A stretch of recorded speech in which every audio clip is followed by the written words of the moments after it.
Le président m'a posé la question suivante. Est-ce que la France doit changer de posture par rapport à la mondialisation? Et en réfléchissant, j'ai pensé que je ne pouvais pas donner la même réponse s'agissant de l'attitude générale face au phénomène économique de mondialisation et d'autre part en ce qui concerne la politique étrangère. Sur le premier point, j'étais frappé de constater que la méfiance qu'on attribue aux Français par rapport à la mondialisation est partagée par tous les peuples occidentaux.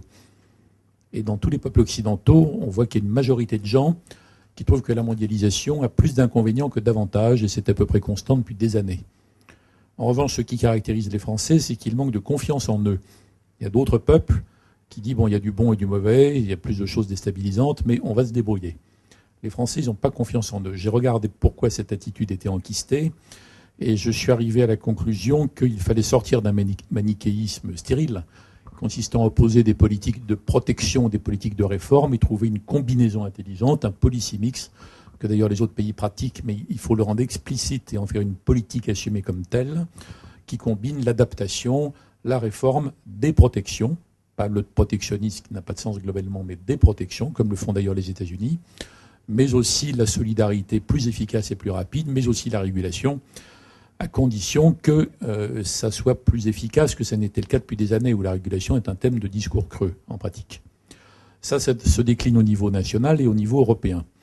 Et au niveau européen, ça m'amène à une remarque qui fait le lien entre les deux parties de mon rapport, qui est que, avec les meilleures intentions du monde, tous ceux qui ont dit depuis 20 ans et plus, le niveau national n'est plus suffisant, il n'y a que l'Europe qui peut faire ceci et cela, sans le vouloir, ils ont découragé en fait.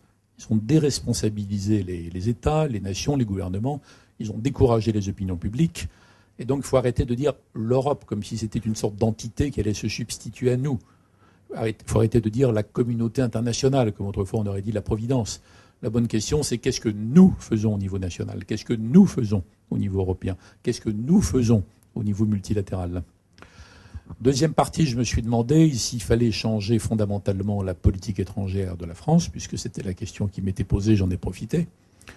Et en fait, le seul élément constant de la politique étrangère de la France depuis la Ve République, c'est qu'elle a sa propre politique étrangère.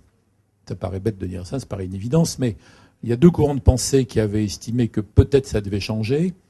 D'abord, les fédéralistes, quand ils sont cohérents, ils vont au bout du raisonnement, ils estiment qu'à un moment ou à un autre, ça doit se fondre dans une politique étrangère européenne. Et là, je constate, quel que soit ce qu'on pense sur le fond, je constate que, à mon avis, le processus d'intégration n'ira pas tellement plus loin que le traité simplifié, en tout cas à vue humaine. Intégration. Et je distingue, on pourra en parler plus tard si ça rebondit, l'intégration de la construction européenne. Et je pense que le processus d'intégration des peuples, en dehors d'initiatives sympathiques civiles, mais l'intégration politique n'ira pas tellement plus loin. Mais en revanche, les politiques nouvelles, les projets communs, la construction a un très bel avenir devant elle, à condition qu'on ne dise pas l'Europe va le faire à notre place.